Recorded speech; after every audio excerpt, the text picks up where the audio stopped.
हरिओम। मैं आचार्य श्रीकांत शर्मा। आज का हमारा विषय है, क्या काल सर्प दोष से व्यक्ति असफल रहते हैं? ऐसा नहीं होता। काल सर्प दोष में जन्मे बहुत सारे लोग जीवन में बहुत सफल और सक्सेस होते हैं। उनका प्रसिद्धि समाज में बहुत ऊंचे तबके का होता है। ये सब जानने के लिए आज हम काल सर्प दोष के बारे में चर्चा करेंगे। देखिए, काल सर्प दोष कुंडली में दो प्रकार से बनते हैं। एक काल सर्प दोष बनता है, दूसरा काल अमृत योग बनता है। काल सर्प दोष जो होता है वह जीवन में संघर्ष देता है, तथा काल अमृत योग वो होता है जो जीवन में थोड़ी बहुत संघर्ष के बाद व्यक्ति को बहुत सफलता देता है। आज इन्हीं दोनों पे चर्चा करेंगे। जैसे शास्त्र में कहा गया है, अग्रे राहु अधो केतु सर्व मध्य ग्रहा, यानी कि शास्त्रों में कहा गया है राहु केतु के मध्य में यदि सारे ग्रह बैठ जाए तो वह काल सर्प योग होता है। काल सर्प योग जब किसी जातक के कुंडली में बनता है तो सारे ग्रह 4, 6 या 5 हाउस में, भाव में बिखर जाते हैं। यह एक प्रकार का योग बनाता है जिसे ग्रह मालिका योग भी कहते हैं। ग्रह मालिका योग जब किसी कुंडली में बन जाता है तो बहुत शुभ फल देता है, क्योंकि शास्त्र कहता है कि मैक्सिमम ग्रह अधिक से अधिक सभी भाव में बैठे हों तो उतना ही अच्छा योग होता है। यह जो है एक प्रकार से गार्डनिंग बन जाता है, क्योंकि सारे ग्रह किसी में 2, किसी में 1, किसी में 2, किसी में 1 इस तरह से फैले होते हैं। वो 4 से 5 ग्रहों में फैल जाते हैं या मैक्सिमम 6 ग्रहों में फैल जाते हैं, तो इसे ग्रह मालिका योग कहते हैं। ग्रह मालिका योग बहुत ही शुभ होता है। देखिए, जहां से हम जानते हैं ज्योतिष में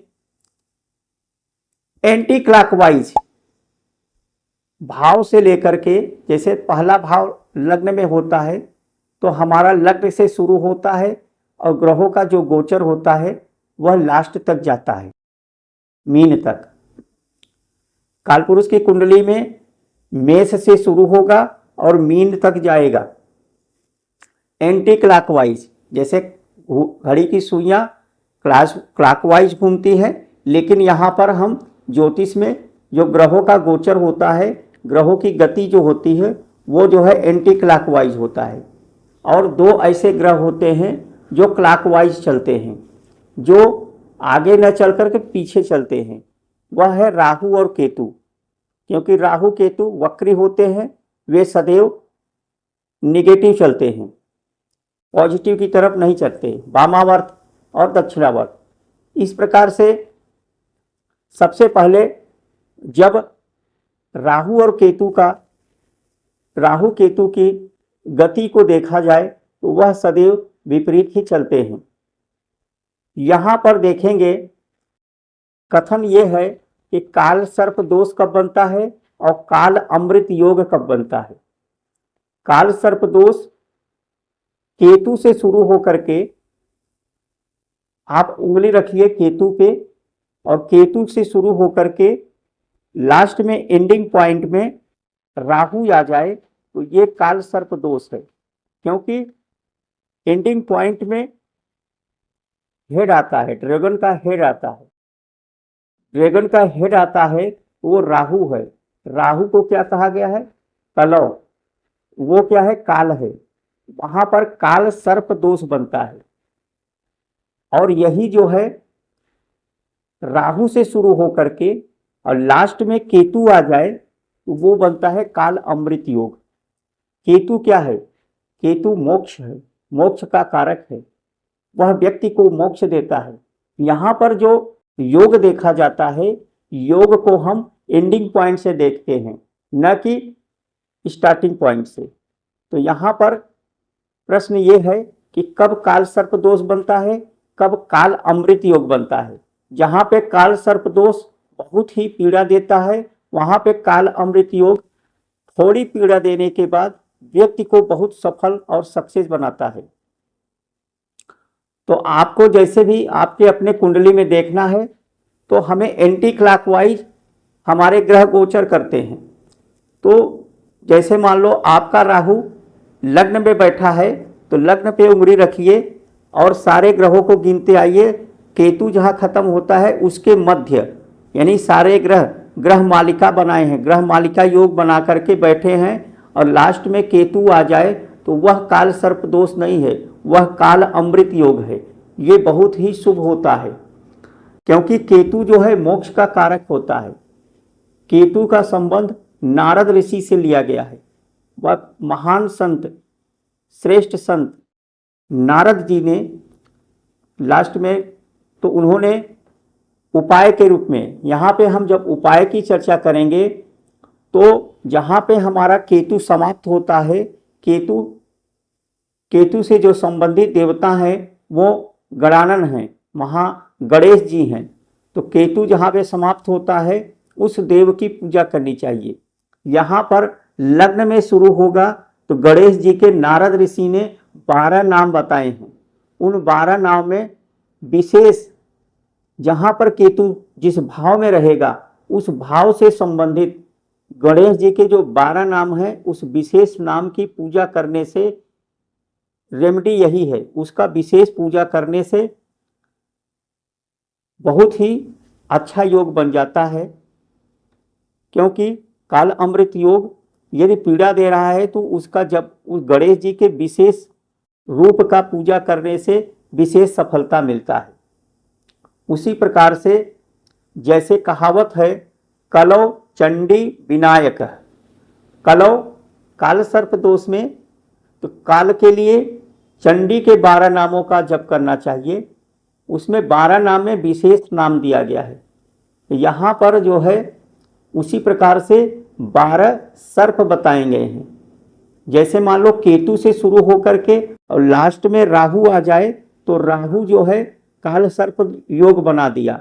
तो जिस भाव में आया, जैसे मान लो वो पंचम भाव में समाप्त हो रहा है, 5th हाउस में समाप्त होता है, 5वें नाग देवता की विशेष पूजा की जाती है। तो ये विशेष पूजा कोई साधारण पंडित नहीं कर सकता। उसके लिए जो है एजुकेटेड ज्योतिष का ज्ञानी होना चाहिए। ज्योतिष का जो विशेष ज्ञान रखता हो उसको पहले विश्लेषण कराना चाहिए। ये साधारण पूजा नहीं है, एक विशेष तरह का पूजा होता है।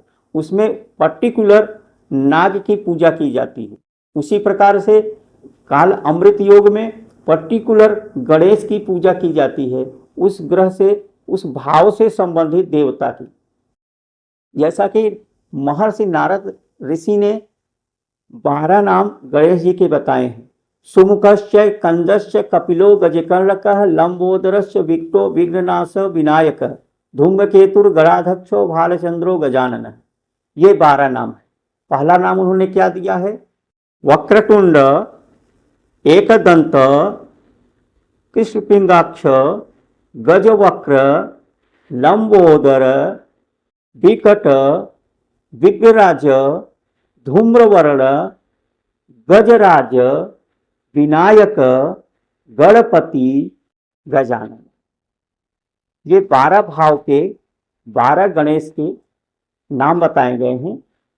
उस विशेष नाम का जप करने से व्यक्ति का जो काल अमृत योग है उसमें किसी प्रकार का प्रॉब्लम यदि आ रहा है तो व्यक्ति को विशेष सफलता मिलता है, उसे विशेष सफलता दिलाता है। वह उच्च पदस्थ होता है और जिस भी क्षेत्र में रहता है उस क्षेत्र में वह बहुत विख्यात होता है, क्योंकि इसमें ग्रह मालिका योग बनता है।